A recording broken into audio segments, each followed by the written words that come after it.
Evolution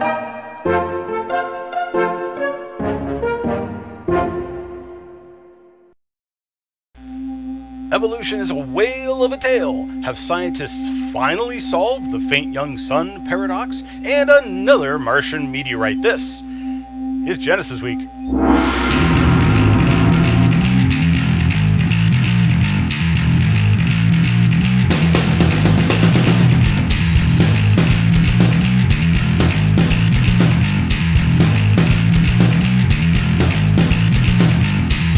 Welcome to this episode of Genesis Week, the weekly program of creationary commentary on news, views, and events pertaining to the Origins controversy, made possible by the supporters of CORE Ottawa, Citizens for Origins Research and Education, and now carried on the Christianima Network, christianima.com, Christian cinema at its finest.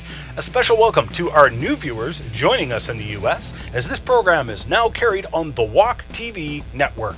Excellence in pirate broadcasting, we continue to bring you the information the anti-creationists don't want you to see or hear, and giving glory to the Creator while doing it. Remember, if you get lost in cyberspace, you can just punch in wazulu.com or genesisweek.com and you will find us. And also subscribe to our YouTube channel to get extras like Crevo Rants and full interviews with our guests. I'm your host, Ian Juby. Whale evolution is promoted in our textbooks and evolutionary museums, proponing an alleged fossil sequence showing the change from land animal to whale. Now, according to the evolution myth, fish walked up onto land, growing legs and becoming land animals. Later on, some of those land animals then went back into the oceans and evolved into whales. One of the more famous and oft repeated examples of alleged vestigial organs is the so-called leftover leg bones and hip bones in some whales. I don't know about you, it was pointed out to me in high school and claimed to be evidence of evolution. After all, why would whales have leg bones or hip bones except that they had evolved from land animals? Dr. Jerry Bergman had an excellent article out in the most recent issue of Creation Research Society Quarterly, dealing with the whole topic of whale evolution and its alleged evidence.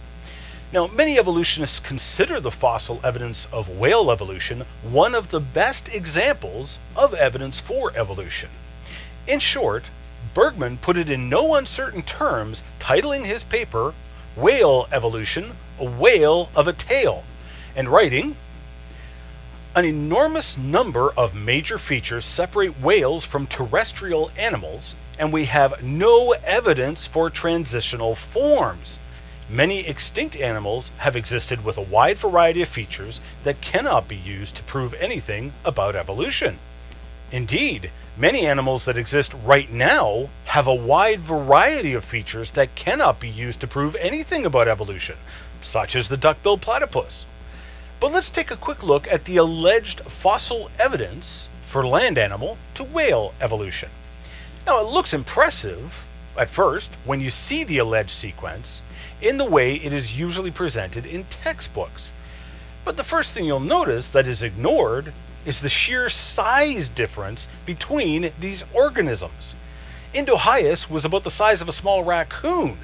Comparing the size of Indohyus to the modern whale Balena, and suggesting that Indohyus evolved into whales, one must ask the question, really? I mean, you need to understand, the tongue of the modern blue whale weighs as much as an elephant. And yet somehow evolution is supposed to produce this enormous size from a creature the size of a small raccoon, while simultaneously reducing the size of the enormous dinosaurs to the size of modern birds. But aside from storytelling, rather than real science, what about the fossil evidence itself? Does it support the idea of land critters evolving into whales? In page after page of detail, Bergman unravels the entire story with science. First, he shows the contradictions the evidence presents. While some evolutionary researchers will point to similarities in the skeletons of whales and the alleged ancestors, the DNA of the whales doesn't match those ancestors, but better matches other creatures that do not share the same skeletal similarities. Now, even those similarities are pretty much insignificant when looking at the big picture. For example, Indohyus is promoted as the whale ancestor primarily because it has a thickened ear bone like the whales. Okay, they have a similar ear bone, which can also be explained within the model of a common designer. The designer of the whales in Indohyus used a similar design in the ear bones of both. What about the thousands of other major differences between Indohyus and the whales? Thousands of changes that are needed to take place, none of which are insignificant. As Bergman put it, radical changes required in the integument system, lactation, breathing, diving, feeding methods, nervous system, eyes, they must be protected underwater, and hearing, and transformation from a walking to a swimming mode of life. Some additional examples include loss of body hair, body streamlining, transformation of forelimbs into flippers, loss of hind limbs, evolution of flukes for swimming, and backward movement of nostrils. Thousands of changes are required to convert a land tetrapod to a fish-like mammal. All of these systems are interrelated and function as a unit, requiring altering the interrelationships of the whole system. Now, at this point, some anti-creationists will get real excited and talk about how I'm arguing from incredulity. Just because I can't believe this story does not mean it isn't possible. Well, except that the science is on my side. Just because you have an imagination wild enough to imagine it does not mean it happened. And guess what? Such radical changes have never been observed in any organism in all of scientific history. I challenge you to find me one. Show me an organism that made radical changes to its heart or reproductive systems and lived to tell about it, and reproduce others with the same changes. Look at the major changes in the reproduction and the heart alone between land animals and whales. Instead of a heart the size of a fist, whales have a heart the size of a Volkswagen Beetle. Whales give live birth and nurse underwater, literally force-feeding a calf 2 to 3 gallons of milk in seconds so that the calf can then come up for air. The whale's lungs are specifically designed for living in the water and allow the whales to stay submerged for an hour or more and able to dive to depths of more than 1,600 feet below the surface. Land animals have to have a kidney system to deal with waste products like ammonia, whereas the whales discharge waste products like that directly into the sea. Thus, evolution must first evolve radical new systems to evolve from fishes to land creatures. Then it must evolve radically new systems again to move back into the oceans, all while not killing itself as it changes its internal organs. But what about those fossils? Bergman goes down the list in page after page of reasons why these creatures are not the evolutionary ancestors of the whales. The Pachycetidids were obviously fully land-dwelling, about the size of a medium-sized dog, and were considered whale ancestors primarily because of their inner ear systems. Not because their ear systems resembled those whales, but rather because they didn't resemble that of other land creatures. Yet Thewson et al. Found that the hearing system was developed for airborne sound, not underwater hearing. Their nostrils were in about the same place as dog nostrils, and their teeth were those of landlubber carnivores. Basically, the creatures are very much like dogs. Basilosaurus, Ambulocetus, Remingtonicididae, and the Archaeocetes are now considered not part of the whale evolution chain, but possibly offshoots which became extinct. Ambulocetus was an otter-sized land-dwelling creature with a long tail. Now, even though it's been referred to as a walking whale, the tail wasn't even remotely whale-like. As whale tails always have flukes, Ambulocetus did not. Further research prompted the discoverer of Ambulocetus, Philip Gingrich, to basically recant its place in the whale sequence. He now believes it to be an offshoot of the whale evolution. Dorudon atrox is considered to be just an infant of Basilosaurus, which is now considered just an extinct marine creature and not part of the whale evolution. Rhodocetus is almost like a cross between a crocodile and a dolphin. Neither similarity helps the land animal to whale evolution story. Although Rhodocetus is claimed to have a whale-like tail, there is no evidence of this from the fossil record. For example, there should be a ball vertebrae on the tail to which the fluke or tail attached. That ball vertebrae is non-existent. Basically, valid fossil evidence connecting land animals to whales is completely lacking. As Bergman put it, this is true in spite of the fact that over 2 million putative fossil whale bones have been discovered. None of the proposed fossils is a viable transitional fossil, and all are problematic. The best example of a transitional form is the modern-day dolphin, but since they are contemporary with modern whales, they cannot be ancestors of whales. Well, what about those hip bones and leg bones were shown in school and in museums? Clearly evidence of leftover bones from the whale's evolution, isn't it? Nope, not even close. First of all, they are not hip bones. They're floating in the muscle tissue, not connected to the skeleton anywhere. And they have a purpose, and thus are not useless leftovers at all. For example, in some whales like the North Sea beaked whale, only the males have this alleged pelvis. Why? Because it's not a pelvis at all. The bones are anchors for muscles, and in this case, the penis. In other whales, which have similar bones in both males and females, the bones are anchors for the reproductive organs. Hey, this is the reproductive system. If the bones are vestigial and useless, then remove them. All it means is the extinction of the species and the extinction of any evolutionary changes. This is only one problem of many I brought up in Crevo Rant number 13, Ian's sex video. How do you propose to change a hip bone into bones essential to reproduction without causing the extinction of the species? The correct answer is you cannot. It must be designed that way. It's the same story with other whales that have what some evolutionists have interpreted as leftover leg bones. These are not leg bones. They are essential bones anchoring muscles and acting as guides during copulation. Again, essential for reproduction.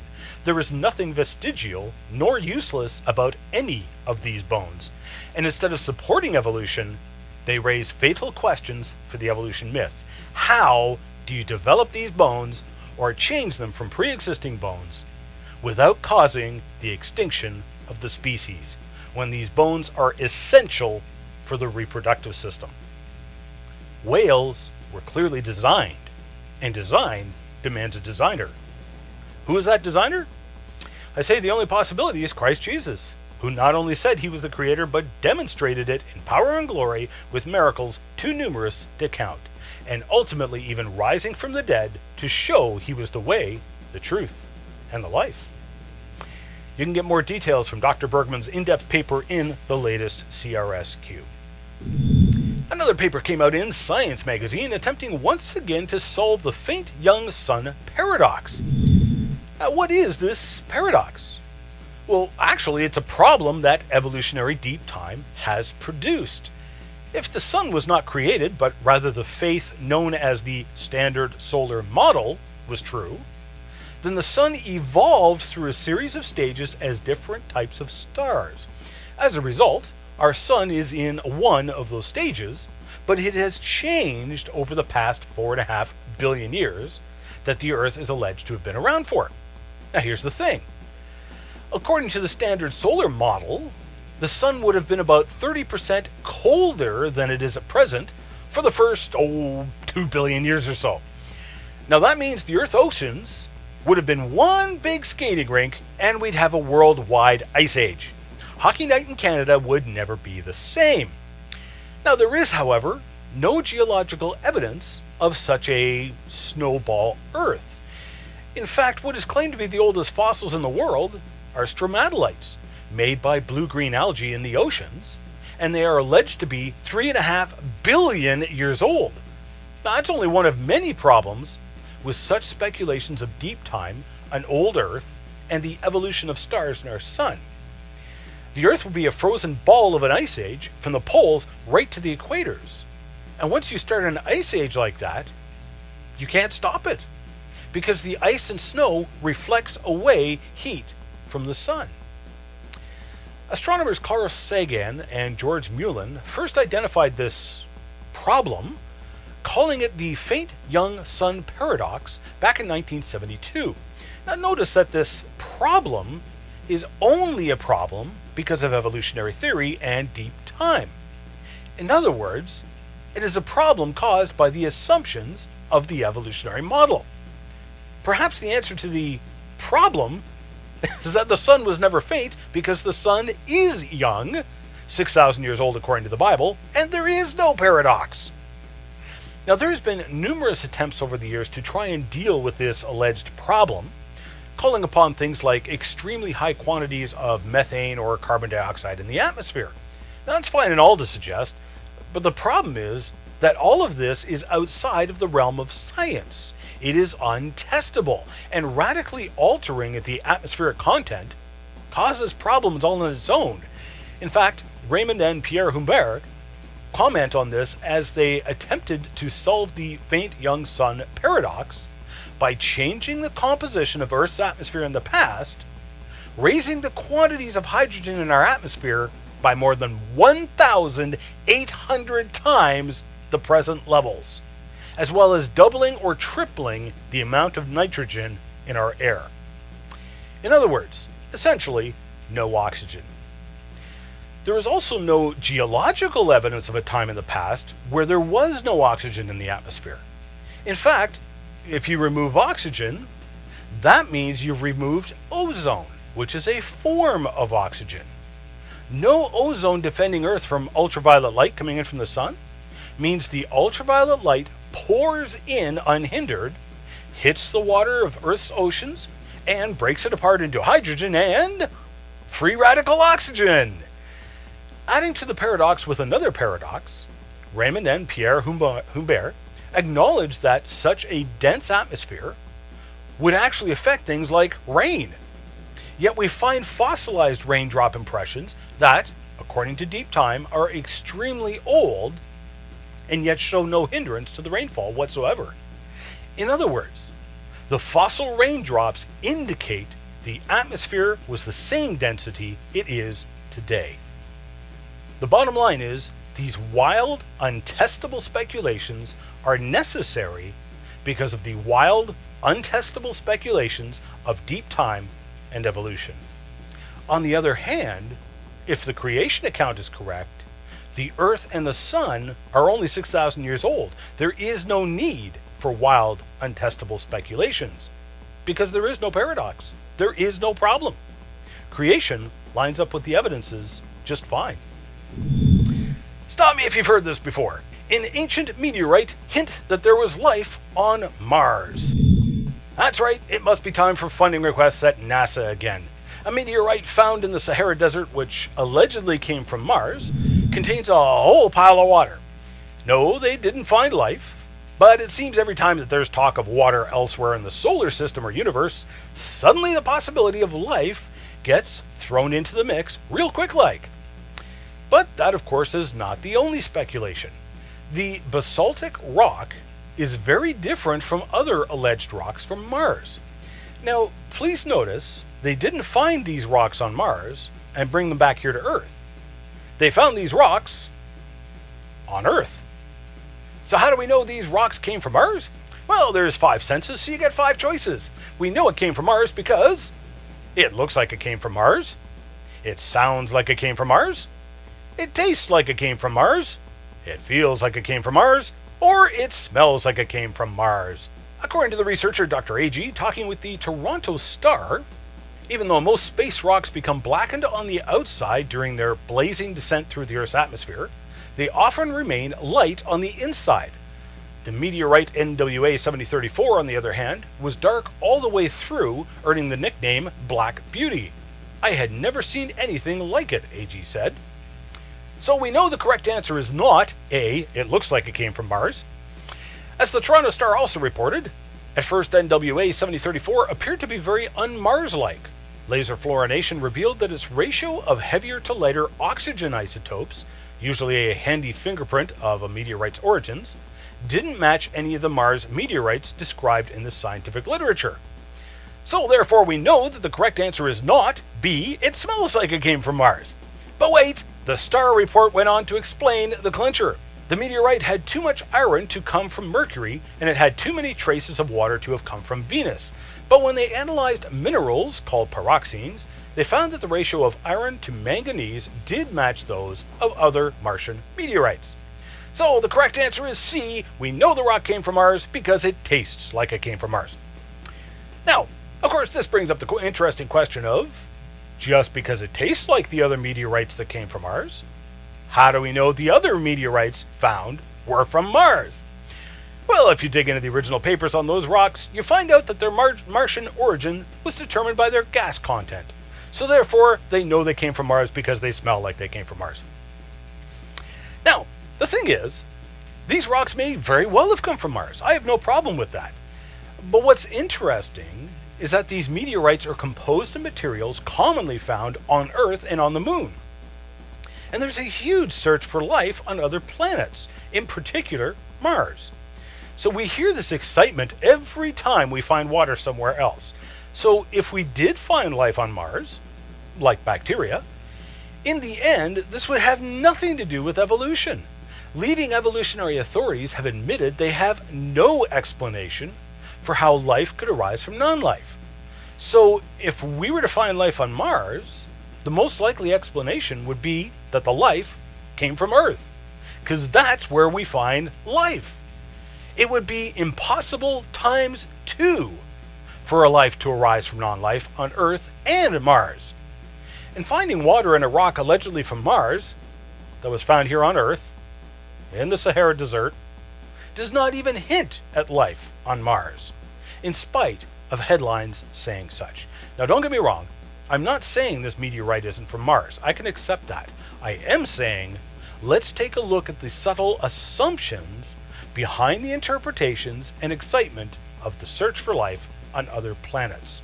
Even though that search is conducted in hopes of verifying evolution, what it does, in fact, is simply cause more problems for evolution. It multiplies the impossibility of the origin of that first life and multiplies the demand for a first living being who is outside of the laws of nature to create the first life. It demands God, a creator, an intelligent designer. Hang tight, we'll be right back after this short break. This program sponsored in part by Genesis Park, found at genesispark.com, where we say dinosaurs are living evidence of a powerful creator. And by you, our financial supporters. What does the Bible say about aliens? Is there life on other planets? What can science tell us about the possibility of aliens? Ian Juby gives answers to these and many more questions in this fascinating and highly disturbing subject. Looking analytically at the subject, complete with the testimonies of people who claim to have been abducted by aliens. The answers will probably surprise you. In this 1.5-hour lecture, Ian shows that the alleged aliens are a problem and that Jesus is the solution. Order online today at Ian's bookstore.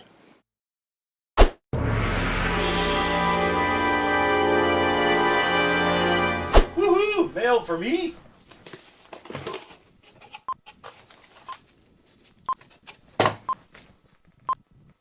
I forget. You're supposed to cut the blue wire or the red wire? Or I could just pull the detonator.